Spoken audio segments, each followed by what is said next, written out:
with a dozen counts of wire fraud, each of which is punishable by up to 20 years in federal prison, substantial fines, forfeiture, and mandatory restitution.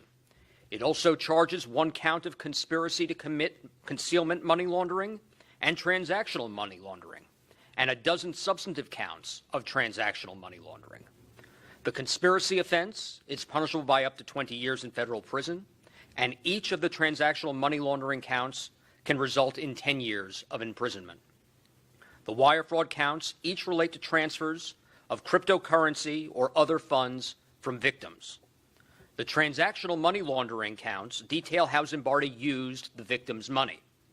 Federal law not only prohibits people from engaging in schemes to defraud, it also prohibits the use of fraud proceeds.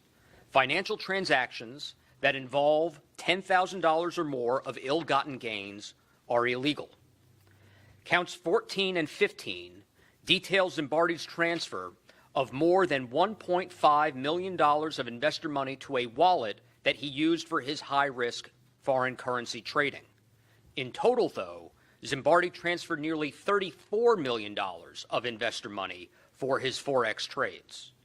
Counts 16 through 21 charge multiple transactions totaling more than $500,000 within a single week that related to the purchase of a home for one of his sons. Counts 22 and 24 are alimony payments to Zimbardi's ex-wife from an account in which Zimbardi commingled investor money with other funds, and count 23 pertains to a transfer from that same account to pay for a meeting that Zimbardi hosted at the Chateau Elan Conference Center in Braselton, Georgia, to dupe investors just a few weeks before he pulled the rug and his scheme came to light. Finally, count 25 relates to the purchase of a $250,000 dump truck, one of several expensive vehicles that Zimbardi bought for one of his sons with investor money. Zimbardi's scam is one of several Ponzi schemes prosecuted by my office within the past year. Last week, 3 individuals were sentenced for their roles in the largest Ponzi scheme in Georgia history, the $385 million drive planning scheme orchestrated by Todd Burkhalter, who defrauded more than 2,000 victims and was sentenced to 20 years in prison without the possibility of parole. In April, Edwin Brant Frost IV pled guilty to 1 count of wire fraud in connection with the First Liberty Building and Loan Ponzi scheme that took in $140 million from 300 investors. When people lie and people cheat to line their pockets with the hard-earned money of others, my office will ensure that they pay a heavy price for their crime. And this case exemplifies the effort we will expend to do so. As Special Agent Sears will explain, Zimbardi fled the United States once he knew that the jig was up.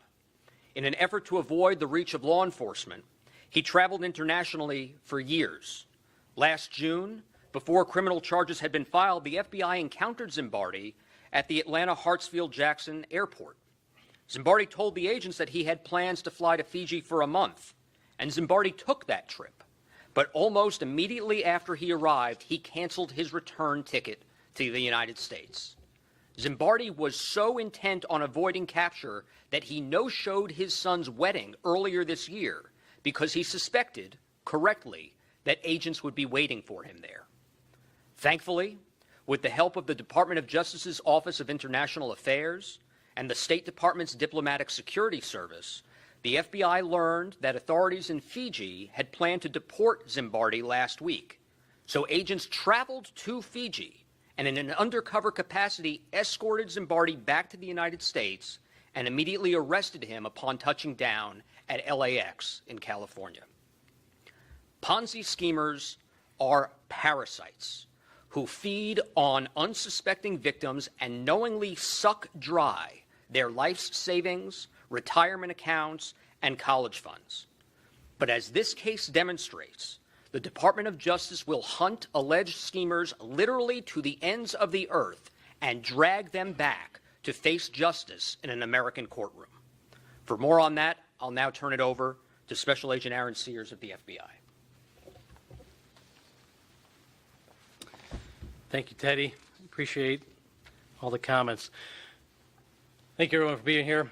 Edward Zimbardi thought he could run off to a far-off Pacific island to avoid the FBI and live off the money he allegedly stole from his investors. And we're here to reiterate he could not. His life of luxury has come to an end, and he now sits in a jail cell in the United States awaiting his day in court. Within weeks of a grand jury here in Atlanta indicting him on multiple charges, FBI Atlanta agents were on our way to Fiji and making sure Zimbardi arrived in the United States to face justice. What we found in Fiji were upset leaders who didn't want him in their country if they had found out what he is accused of doing here back in the United States. Several of the victims that we've spoken to in this investigation have told us that Zimbardi told them that he had lost his money in the collapse of the program just like they did. When we arrived in Fiji, we found Zimbardi living in a luxury island home. We would like to thank the Fijian Ministry of Immigration for the invaluable help that they provide in this investigation. As they say by our friends there in Fiji, Vanaka. While Zimbardi's alleged Ponzi scheme was large, some $165 million, from thousands of investors, the methods and promises he used are tried and true in Ponzi scheme over and over again. Last year, in reporting to the FBI at ic3.gov, 72,984 people reported they lost a combined $8.6 billion to investment scams, a 52% increase in complaints from just the year before. We ask everyone out there to please carefully research before investing in anything. Recognize the promise of things too good to be true, they probably are. Another sign, acting fast to take advantage of an opportunity or claims of a sure or guaranteed bet are usually indicators of a potential scheme. We urge potential investors to take a beat, to slow down, talk to someone you trust. That pause could save you your life savings. If you believe you are being scammed, please report the issue to the FBI through the Internet Crime Complaint Center at ic3.gov. For this specific investigation, we've set up a website for anyone who's been a victim in this potential case to report, and that website is fbi.gov/the crypto program. If you can go there and file your information, it'd be very helpful in our case. This case is yet another example of victims suffering while the perpetrator has lived a good life using their money. Those who downplay the impact of white-collar crime have never spoke to a victim who's lost not only their life savings, but also their friendships, family, health, community status, future dreams, and in some instances, in the cases we worked, they've lost their lives. The FBI, however, as we have in this case, will never stop pursuing justice for victims of fraud. From the beaches of South Pacific, Mr. Zimbardi will now face the charges brought against him, no matter how hard he sought to keep living the good life and hide from the FBI. I'm here for any questions. We appreciate your time. Thank you. How was he advertising these promises to the victims? So initially he had word of mouth, and then he had a website for the crypto program, and then a subsequent website for an additional name change after authorities started getting on to him called Amesis. So mostly it was web-based. We can go out and sign in for the program, but a lot of it was also recruitment-based, where individuals would receive a commission for helping to go out and recruit people into the program like most Ponzi schemes. And how long would you say expenses to have been doing this? Can I answer? So the indictment alleges that the scheme was in place between June of 2022 and August of 2023. Special Agent Sears, we've been tracking him for more than 2 years. We found him to be incredibly brazen, as you say, traveling all over the world, maintaining up until the very end that this is a legitimate investigation. I believe you were there in Fiji. Can you characterize his behavior, his attitude at that point? Yeah, so the Fijian police, as we had described, had sent him up for deportation and placed him on a plane where myself and other agents covertly followed him back in an escort fashion and arrested him upon LAX. I could tell you for the ride there, he did not know apparently who we were, and when we made it apparent that we're with the FBI and we have a warrant for your arrest, I would say he was humbled by the moment and kind of an individual who realizes at this point he's been captured. So he's very quiet, very humble as he walked off the plane. And sir, you talked about this, but this is someone you had to track all over the world here. We know this started back in 2022. Can you talk about the timeline and why it does sometimes take a while to catch these guys to get your case before the grand jury? So these Ponzi scheme cases are large cases, and they're complex, and they're designed to be such by the individuals who run the schemes. They don't want to get caught, so they try to cover their steps. It also so happens that this is a case that passed through a number of attorneys in my office. AUSA Rupert deserves a lot of credit for getting this over the finish line, but she's the fourth of 4 federal prosecutors to touch this matter. So this is something that we've been working with the FBI on for a while now, and simply has had to go through a number of hands. But Mr. Zimbardi did not benefit from any of that delay. He was brought back to the United States. He will be prosecuted here in Atlanta, and he will face justice in a courtroom here in this building. And we're talking $165 million, you say. Is all that money gone? Unfortunately, with a lot of these Ponzi schemes, it is difficult to recoup what is lost. These monies were taken 4 years ago, plus in some cases. And so victims will recover something. We will go after fines and forfeiture and restitution. But unfortunately, as we often see in these cases, it is very rare for victims to be made whole or even close to whole. Do you believe that he was working alone in this operation? No. He's charged in a conspiracy count. So count 15 of the indictment, I believe it is a money laundering conspiracy count. And there are individuals who are identified as conspirator 1, conspirator 2. He was not acting alone.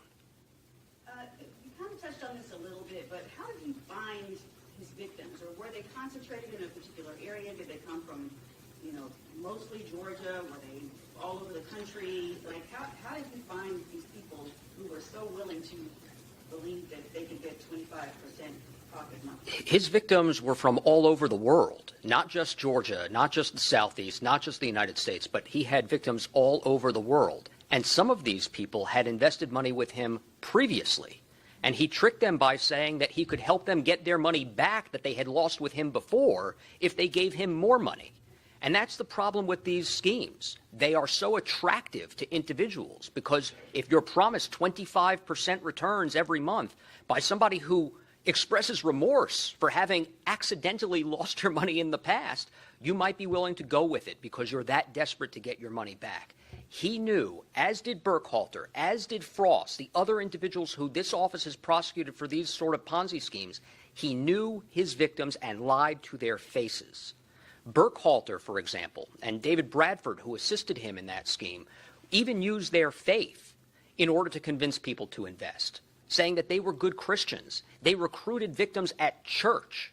And so that's one of the reasons why I use the word parasite, because these people who engage in this predatory behavior truly are disgusting, truly are leeches and vultures and mosquitoes and ticks, taking the blood from people who are doing nothing more than trying to get by and provide for their own families. Zimbardi always maintained he was just the middleman. There were these other people running the show. Is there any doubt in your mind he was the mastermind? Zimbardi is the only individual charged in this indictment. This is a 1 defendant, 25 count indictment. Zimbardi ran this scheme. Is it surprising that the loss was so huge, considering that this barely took place for, 14 months? It's a huge amount of money. It is a huge amount of money. The scope is enormous. The impacts are devastating. 6,000 plus victims and $165 million lost. Was he alone in Fiji? At least I could speak to what I'm aware of. We had no indication he was with anyone else. He was picked up on his own and then brought in for deportation. So he fled and left everyone and everything behind. He may have some family members who would visit at times over in Fiji and then would go back to other locations. So he would have, some of a normal life, I would say. Again, like he's living a nice luxury life. He's living with family at times. He's doing things he wants to do while other people are suffering, having lost their life savings. And he took off in 2023, is that right? He departed in 2025. Oh, he left in 2025, okay. Yeah. Did I ask AUSA Rupert a question? Sure. And we have time for about 1 or 2 more questions. Okay, I'm just curious, what the challenges are going to be in a case like this. You mean in terms of evidentiary challenges? Yeah. We don't foresee many evidentiary challenges here. We have identified numerous victims who have explained their stories to us and would be willing to testify at trial. The FBI used their resources as well as the resources of others to do extensive tracing of the funds, which is one of the reasons why the FBI was able to identify that Zimbardi alone acted in this scheme, that he drove the funds to cryptocurrency wallets that he himself controlled. And that evidence is going to be absolutely crucial at trial. But we don't see any evidentiary hurdles ahead of us given the tracing that's been done, as well as other investigative efforts by the FBI. So he has an appearance scheduled in California this afternoon. I'm not exactly sure how he'll choose to proceed. The government is going to move that he be detained and brought to the Atlanta courthouse in custody. He may contest that. If he contests that, a hearing may have to be set for a date later this week. And so right now the schedule is a bit in flux. I would suggest that it will probably take at least 2 to 3 weeks before he appears in Atlanta. And I should also add that if a magistrate judge in California orders that he be released on bond, we will appeal that order, and that will go to a district judge here in Atlanta. Thank you all. Appreciate it.